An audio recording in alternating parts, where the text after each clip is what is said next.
¿Cuántos de nosotros como cristianos anhelamos, lo que puedo decir esa palabra, anhelamos avivamiento?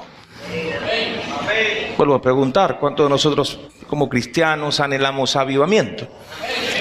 ¿Qué es para usted avivamiento? La pregunta es esa, primera. Porque si es una palabra que usted no conoce realmente, entonces ¿cómo voy a anhelarlo? ¿Cómo voy a pedirlo? Avivamiento no es solamente el que haya un mover espectacular de Dios, del Espíritu Santo, en medio de un culto, en medio de un tiempo de alabanza, adoración, etcétera, o un tiempo de ministración. Eso no es simplemente avivamiento. Avivamiento tiene que ver con el diario vivir de nosotros, de cada cristiano, de cada persona, de cada creyente. Tiene que ver con el anhelar constantemente la presencia de Dios, de tal manera que nosotros podamos crecer en Él todos los días y podamos estar en paz con Él todos los días, podamos estar llenos de gozo en Él todos los días, a pesar de las circunstancias, las dificultades.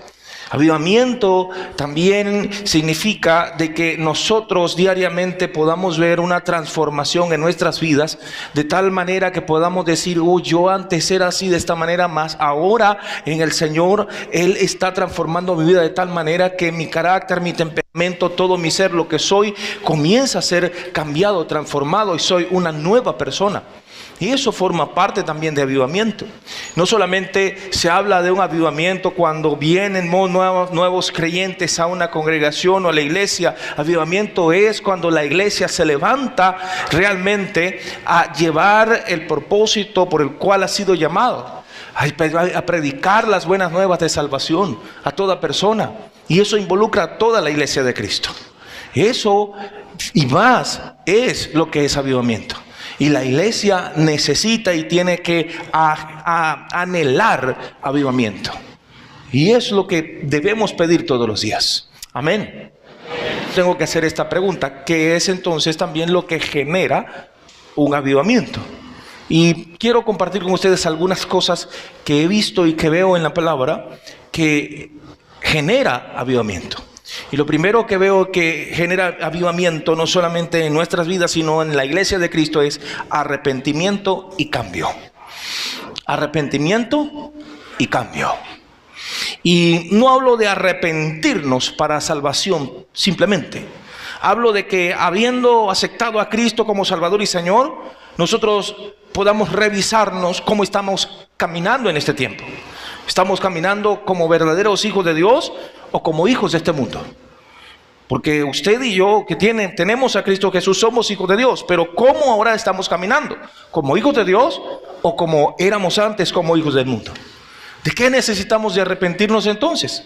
Necesitamos arrepentirnos de nuestra tibieza espiritual. Y sí, voy a seguir hablando de esto cada vez más. Hay quienes hoy en día están más interesados en la importancia de su bienestar físico que su salud espiritual. Y simplemente tienen a Dios Todopoderoso como una tercera o cuarta opción en sus vidas porque no es prioritario. Pero Él es el Todopoderoso. Él es el que tiene que ser la prioridad en nuestras vidas. Y esto pensando que todos somos hijos de Dios. Yo le pido que busque en 2 Corintios capítulo 7, versículo 9 y versículo 10. Y el apóstol Pablo le habla a la iglesia de los Corintios, a los hermanos en Corinto, y les dice las siguientes palabras. Dice: ahora me gozo, no porque hayan sido ustedes contrictados, sino porque fuisteis contrictados para arrepentimiento. Mire estas palabras. Ustedes, dice el apóstol Pablo, han sido entristecidos, han sido constrictados para arrepentimiento, porque han sido constrictados según Dios, para que ninguna pérdida padeciesen por nosotros. El versículo 10 dice: porque la tristeza que es según Dios produce arrepentimiento para salvación, de que no hay que arrepentirse, mas la tristeza del mundo produce muerte. Y esta porción de la palabra un poco extraña también quizás, pero habla una realidad que tiene que ser para nosotros, hijos de Dios. ¿A quién le estaba hablando Pablo? A los cristianos de Corinto, a los hermanos de Corinto, y les dice: ustedes necesitan arrepentimiento. Ustedes han sido entristecidos para que se pudieran arrepentir. ¿Sabe? Uno puede lamentar un pecado que uno pueda cometer, pero sin arrepentirse. Y Pablo en esta palabra, en la palabra constrictados, describe ese sentimiento de arrepentimiento como un cambio en la mente, en la vida y en el corazón de nosotros los cristianos. El arrepentimiento tiene que generar cambio. El arrepentimiento tiene que generar transformación. La tristeza que habla Pablo allí por sí sola no cumple un objetivo. Pedro, por ejemplo, lamentó haber negado a Cristo, pero se arrepintió. Mas Judas lamentó haber traicionado a Cristo, pero en lugar de arrepentirse, ¿qué fue lo que hizo? Se suicidó. En él no hubo arrepentimiento. Y la palabra arrepentimiento suena como una palabra áspera, pero es un aspecto esencial del Evangelio. Y para muchos ha sido llamada la primera palabra del Evangelio. Cuando Juan el Bautista predicaba, decía: arrepentíos porque el reino de Dios de los cielos se ha acercado. Cuando Jesús empezó a predicar, dijo: arrepentíos porque el reino de los cielos se ha acercado. Y cuando Pedro predicó en el día de Pentecostés, les dijo a sus oyentes: arrepentíos y convertíos. Arrepiéntanse y conviértanse. ¿De qué es entonces lo que tenían que arrepentirse los hermanos de Corinto? O los cristianos de Corinto, porque le estaba hablando a los cristianos de Corinto. Quizás pudo haber sido de varias cosas en ese texto, pero también había, y para ponerlos en contexto de lo que le estoy leyendo, había algunas personas anti-Pablo en la iglesia de Corinto que criticaban al apóstol Pablo, que estaba ausente, con severidad, y los criticaban injustamente, y los corintios no defendían a su padre espiritual, a Pablo, y no lo defendían delante de esos detractores. Y Pablo entonces hizo que los cristianos de Corinto se sintieran mal por su pecado, se sintieran tristes por su pecado, pero lo hizo de una manera amorosa. Él usó la verdad, él fue honesto y le dijo la verdad en amor. Necesitan arrepentimiento. Necesitan un cambio, una transformación en sus vidas. Si usted lee la carta a los Corintios, la primera, la segunda carta, usted puede decir: wow, tremenda carta donde manifiestan los dones del Espíritu Santo, donde se habla, pero también Pablo habla en esas dos cartas de una situación tremenda que ocurría en esa iglesia. Había de todo. Había hermanos espirituales, pero había hermanos carnales. Había hermanos que venían y buscaban del Señor, pero había unos hermanitos que tenían unos cuernos. En vez de ser ovejitas, tenían unos cuernos que les daban revuelta, hermano. No solamente así, sino que le daban revuelta completa. Y eran terribles también. Y con todo eso Pablo les hablaba a todos diciéndoles: hay que arrepentirse, hay que tener cambio en nuestras vidas. Hermanos, el arrepentimiento describe el acto, el accionar de venir a Dios. Tú no puedes venir a Dios sin apartarte de las cosas que Dios desaprueba. No puedes venir al Señor si tú no te apartas de aquello que Dios le desagrada. Así de sencillo.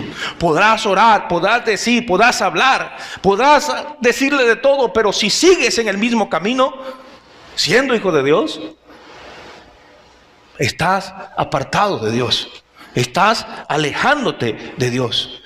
Es por eso que el Señor nos llama a arrepentirnos. A nosotros, pastor, a nosotros los cristianos, sí, a nosotros los cristianos. Arrepentirnos de aquello que desagrada a Dios.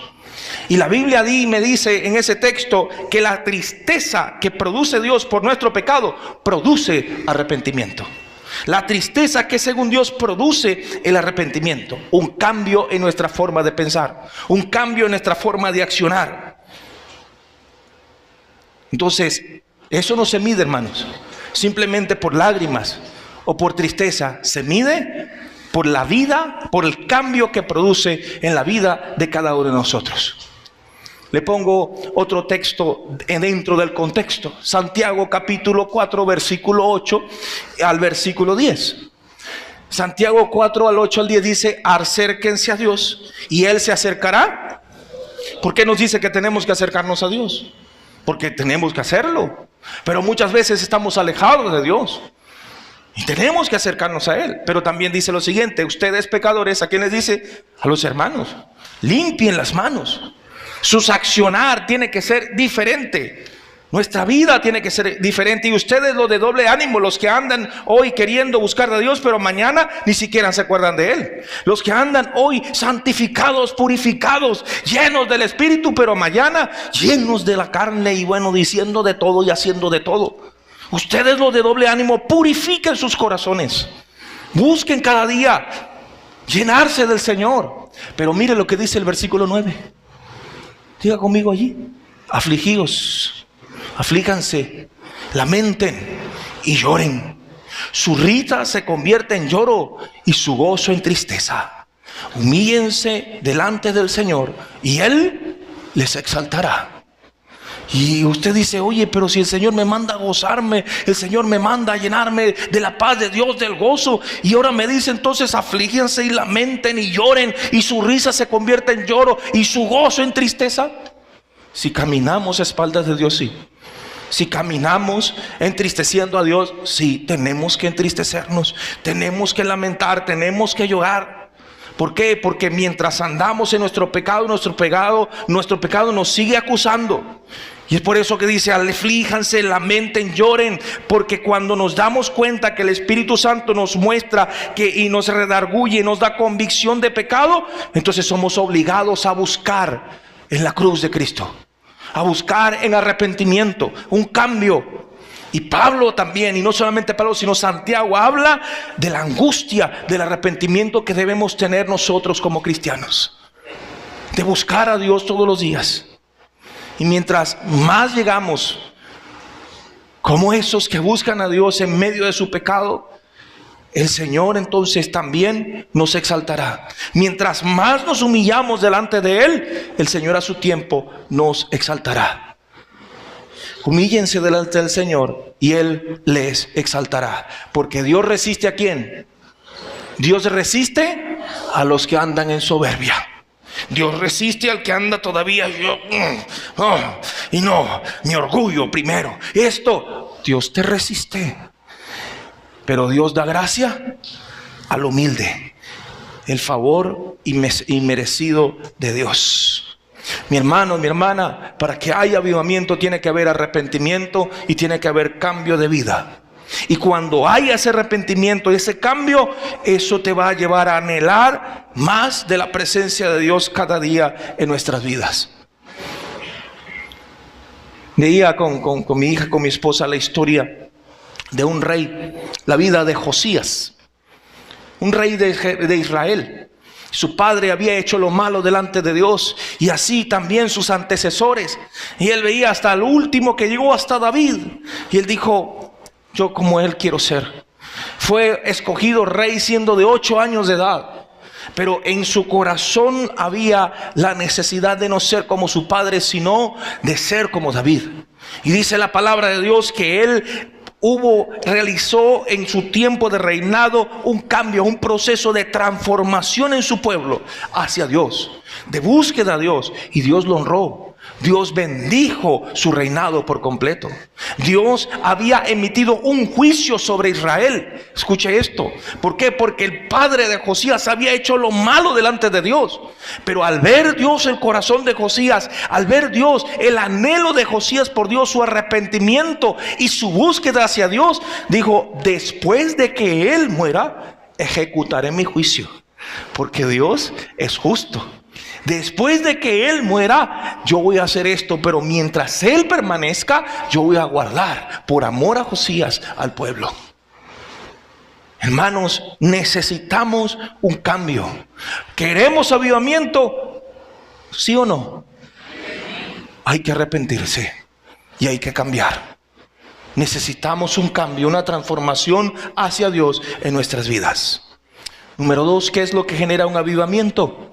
Una vida en el Espíritu Santo. Una vida nueva en el Espíritu Santo. Repito, una vida nueva en el Espíritu Santo. Romanos capítulo 6, versículo 4 en adelante, dice la palabra: porque somos sepultados con Él en la muerte por el bautismo, para que como Cristo resucitó de los muertos por la gloria del Padre, así también nosotros andemos en una vida nueva. así también nosotros andemos en una vida nueva. Porque si fuimos plantados juntamente con Él en la semejanza de su muerte, también lo seremos en la semejanza de su resurrección. Ciertamente la Biblia nos dice que tenemos en Cristo una vida nueva, y que somos en Cristo nuevas ¿qué? Criaturas. Mas muchos de nosotros como cristianos tendemos a olvidar eso. Tendemos a no vivirlo de continuo. Porque el tener una nueva vida en Cristo, hermano y hermana, no es solamente decirlo, es aprender todos los días a vivirlo, a esforzarnos, a batallar todos los días, a vivir, como decía esta mañana, en el fruto del Espíritu Santo, a vestir cada día la armadura de Dios. Y esto, hermanos, no solo simplemente es decirlo. Hay que sostenerlo, hay que crecer todos los días, batallar por desarrollar una intimidad profunda con el Señor. La única forma en que usted y yo andemos en esa nueva vida en el Espíritu Santo es que anhelemos constantemente desarrollar una intimidad profunda con el Señor. Mi hermano, mi hermana, no puede haber cristiano caliente en el Espíritu Santo si no batalla todos los días en desarrollar una intimidad plena con el Señor y con su Espíritu Santo. No puede haber un cristiano caliente. Y para tener el incentivo perfecto para desarrollar esa intimidad con Dios es un amor encendido por Cristo Jesús. Dígale que está a su lado, hermanos, dígale esto: ¿cuántos de los que estamos aquí amamos al Señor? Dígaselo. No se fue la luz. Dígale, ¿tú amas a Dios?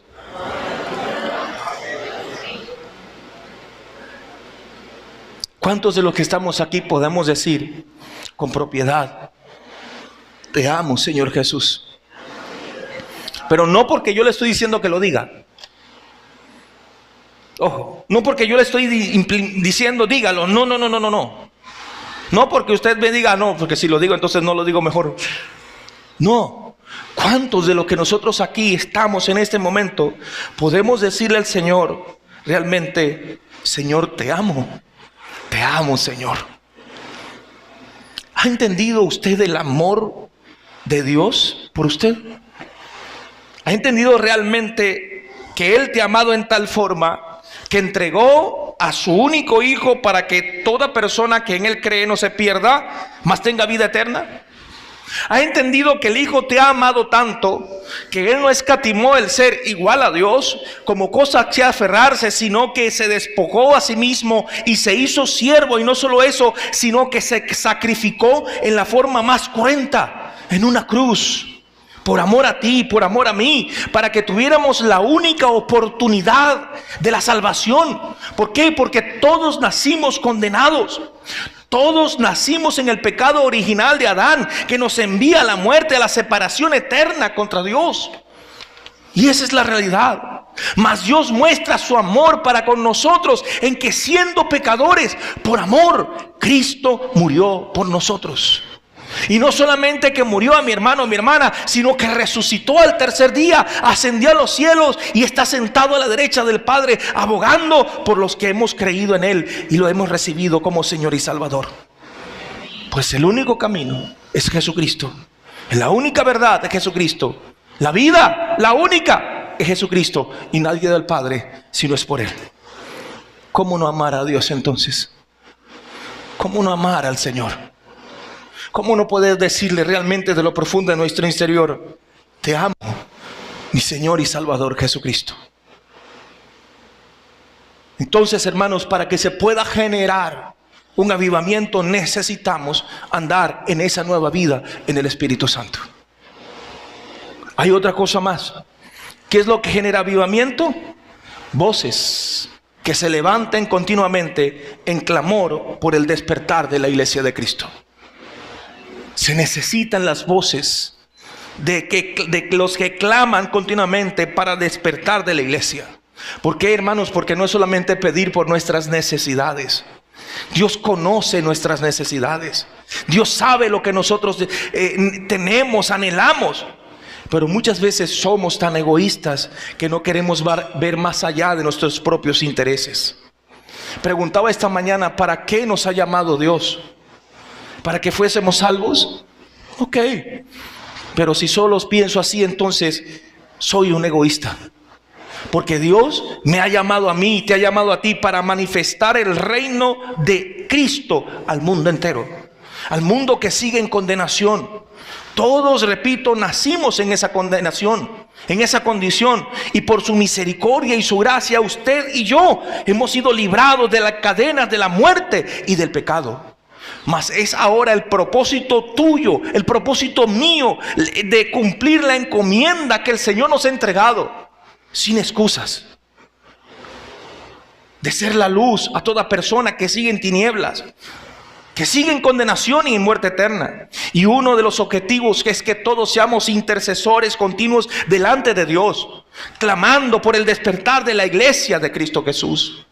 Pero ¿sabe lo que es doloroso? Que hay muchos cristianos que ni siquiera oran por sí mismos, que hoy en día se levantan en la mañana y ni siquiera le dicen: Señor, ayúdame hoy, aunque sea hoy algo. Hay muchos cristianos que andan así, que habiendo reconocido al Señor, andan de esa manera. Ni siquiera buscan la presencia de Dios. ¿Cómo van a clamar entonces por el despertar de la iglesia si están dormidos? Con razón el Señor Jesucristo le decía a los discípulos cuando estaban en el monte de Getsemaní: no han podido velar conmigo ni siquiera una hora, porque sus ojos estaban cargados de sueño. Y les dijo: velen y oren para que no entren en tentación. Orad sin cesar, nos dice el Señor. Pero no es solamente por nuestras necesidades, que son bastantes, es verdad. Es orar, clamar al Señor: Señor, levántanos, levanta hombres y mujeres que anhelen tu presencia. Levanta hombres y mujeres para que tu iglesia se despierte. Levántanos a nosotros. Y hoy, hermanos, se necesita más que nunca que la iglesia de Cristo se determine con lloro, con gemir, clamando por el despertar continuo de cada uno de nosotros. Clamor por el fuego encendido del Espíritu Santo, que no se apague, sino que se avive más ese fuego en cada uno de nosotros. Todos los días, hermano, todos los días. Porque los tiempos que vienen van a ser más duros, más difíciles cada vez más. Y muchos pueden apartarse si no están afirmados. Y después será el lloro y el crujir de dientes, hermanos. ¿Cómo están nuestros frutos? ¿Cómo está el fruto del Espíritu Santo en nuestras vidas? ¿Y cómo está el fruto que nosotros estamos dando? Porque la Biblia dice la forma en que seremos conocidos, hermano. ¿Por qué? ¿Por medio de qué seremos conocidos? Por medio de nuestros frutos. Amén. ¿Qué es lo que genera avivamiento también? Hay otra cosa que genera también el avivamiento: las manos que están dispuestas a servir por amor. Las manos que estén dispuestas a servir por amor. Gálatas capítulo 5 versículo 13 dice lo siguiente: porque a vosotros, hermanos, a libertad han sido llamados, solamente que no usen la libertad como ocasión para la carne, sino por amor. ¿Qué? Sírvanse los unos a los otros. Por amor, sírvanse los unos a los otros. Porque toda la ley en esta palabra se cumple: amarás a tu prójimo como a ti mismo. Hermanos, y el servicio es en unidad de la iglesia, en oración, en acción por amor en Cristo Jesús. Cada uno de nosotros. El libro de los Hechos en el capítulo 2 nos dice cómo estaba la iglesia, cómo estaban los hermanos. En el versículo 44 de Hechos 2 dice: y todos los que habían creído estaban ¿cómo? Bravos unos con otros, peleándose unos con otros. Viéndose: me viste mal, yo te voy a remal. Dice: estaban todos juntos, habían creído y tenían todas las cosas en común. ¿Qué dice el versículo 46 de Hechos 2? Y mire: perseveraban ¿cómo? Unánimes, cada día en el templo, partiendo el pan en las casas, comían juntos con alegría y sencillez de corazón, alabando a Dios y teniendo favor con todo el pueblo. Y el Señor añadía cada día a la iglesia los que habían de ser salvos. Así debe estar la iglesia. Y en el capítulo 4, versículo 32 de Hechos también dice: y la multitud de los que habían creído eran de un ¿qué? Un corazón y un alma. Eran de un corazón y un alma. Y ninguno deseaba ser suyo propio lo que poseía, sino que tenían todas las cosas en común. Y el versículo 33 dice: y con gran poder los apóstoles daban testimonio de la resurrección del Señor Jesús, y abundante gracia había sobre todos ellos. Hermanos, tenemos que ser una iglesia servidora, que impacte a la comunidad donde está colocada, porque ya la gente que está afuera, la gente no cree en religiosidades. Ya la gente que está afuera, hermanos, la gente está ya con costra. Y la accionar de la iglesia tiene que ser como en el primer tiempo. Es tiempo de volver a los principios de la primera iglesia, hermanos. Necesitamos volver a los principios de la iglesia. Otra cosa más, que es lo que genera avivamiento: estar preparándonos para recoger la cosecha que Dios tiene preparada. Estar preparándonos para recoger la cosecha que Dios tiene preparada. En Juan 4:35 el Señor Jesús y Cristo les decía a sus discípulos estas palabras: ¿no dicen ustedes, aún faltan 4 meses para que venga la siega? He aquí yo les digo, alcen sus ojos y miren los campos, porque ya están blancos para la siega. Hermanos, otra vez lo vuelvo a decir: lo que está ocurriendo en el mundo nos dice que el Señor está más cerca a venir por su iglesia. Está pronto. Y hermanos, la cosecha ya está lista. Los campos ya están listos. Los corazones ya están listos. Igualmente el Señor le dice en el libro de Mateo, en el 9, versículo 37, dice: entonces dijo a sus discípulos, a la verdad, la mies es mucha, mas los obreros son pocos. Rueguen pues al Señor de la mies que envíe obreros a su mies. ¿Dónde están esos obreros, iglesia? ¿Dónde están esos obreros, iglesia?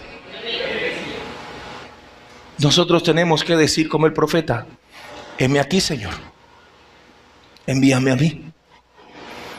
Heme aquí, Señor. Porque usted y yo hemos sido salvados para cumplir el propósito de Dios, para cumplir la ordenanza del Señor, la encomienda del Señor. ¿Sabe cuál es? Por tanto, vayan y hagan discípulos. No, pastores, eso lo dijo fue a los discípulos de él. Ojo, no se lo dijo no a nosotros, no a mí. No te lo dijo a ti. No, a todos nosotros, hermano. A todos nosotros. Vayan y hagan discípulos. Es el llamado para cada uno de nosotros. La cosecha está lista, hermano, y tenemos que estar preparados para ella. Amén. ¿Y qué es lo que genera un avivamiento? Obrar en poder y en verdad. Obrar en poder y en verdad. Primero a los Tesalonicenses capítulo 1 versículo 5. Y ese texto a mí me impacta muchísimo, porque el apóstol Pablo habla esta realidad y dice esta palabra: porque nuestro evangelio llegó a ustedes no solo en palabra, sino también en poder, en el Espíritu Santo y en plena certidumbre. Mi hermano, mi hermana, el mensaje de Jesucristo tiene poder. Se lo vuelvo a decir: el mensaje de Jesucristo tiene poder. Tiene poder para obrar. Tiene poder para hacer milagros. Tiene poder para sanar. Tiene poder para realizar señales maravillosas de Dios. Y tiene el poder también para cambiar mentes, corazones y para cambiar vidas. Y ese poder está en nosotros. Ese poder está en usted. Pero para ejercer ese poder con autoridad, necesitamos estar llenos del Espíritu Santo. Necesitamos buscar diariamente estar llenos del Espíritu Santo. Y el llamado no es a uno solo o a unos pocos, es a toda la iglesia de Cristo. Y ese mensaje que el apóstol Pablo habla es un mensaje del Espíritu Santo. La persona viviente que trabaja dentro de los corazones de no solamente los que hemos creído, sino de todas las personas que oyen el mensaje del Evangelio, para convencer de pecado, para consolar, para instruir, para dar salvación. Y es un mensaje dado en plena certidumbre, plena certeza. Y esto describe que cuando hablamos lo que la Biblia nos dice, creemos realmente lo que nosotros predicamos. Porque si usted viene y le puede decir a una persona solamente en Cristo hay salvación, pero si no lo cree, ¿hay certidumbre en eso? No. Usted puede decirle, Dios puede sanarte, Dios puede hablar, pero si usted no lo cree, ¿hay certidumbre en eso? No, hermano. Si yo digo, tengo un Dios que todo lo puede, tengo un Dios sobrenatural, tengo un Dios que hace milagros, que hace sanidades, yo tengo que tener esa certidumbre y accionar en esa certidumbre de fe. Y es usted, hermano, también. Es usted, mi hermana, también. Porque dice la Biblia, estas señales seguirán ¿a quiénes? A los que creen. Estas señales seguirán a los que creen. Y si usted ha creído, esas señales también le seguirán a usted. Porque el evangelio que usted y yo tenemos que predicar, repito, no es solamente en palabras, sino en poder, en el Espíritu Santo y en plena certidumbre.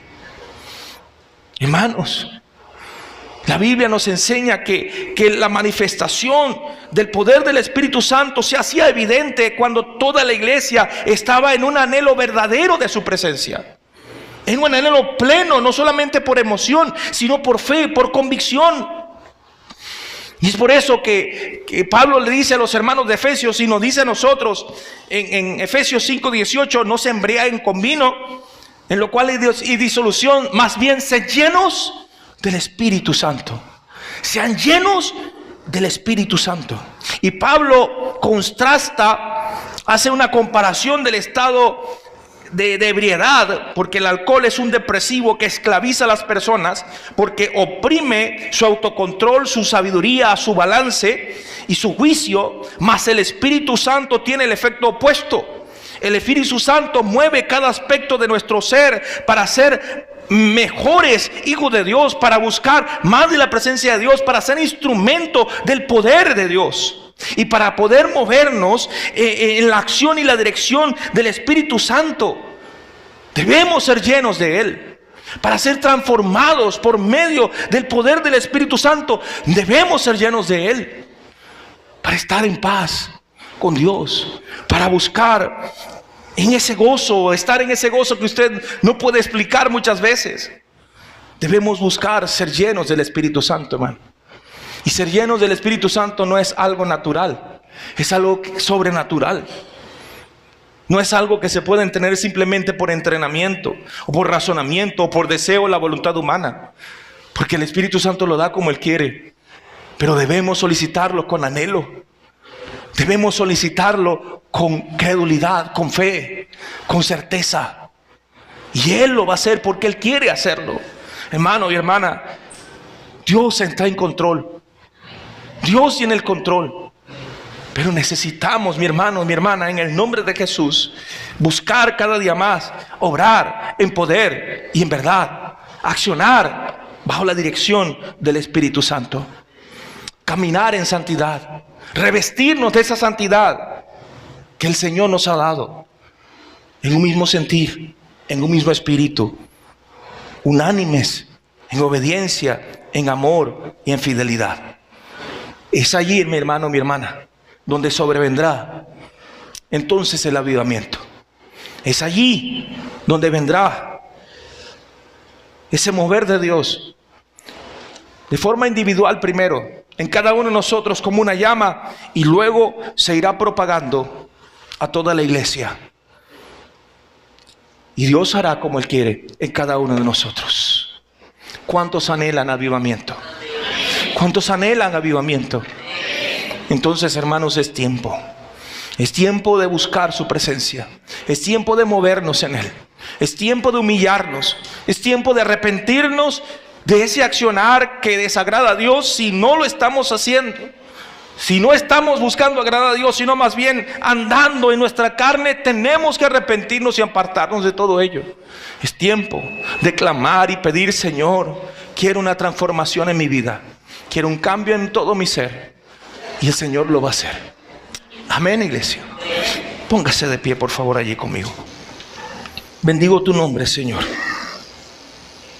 Y te doy las gracias. Gracias por la oportunidad que nos permites estar aquí reunidos en tu nombre, en este lugar, en esta casa de oración. Y gracias, Señor, porque también nos permites reunirnos para compartir una ordenanza tuya. Pero también, Señor, gracias por tu palabra, porque ella nos ayuda.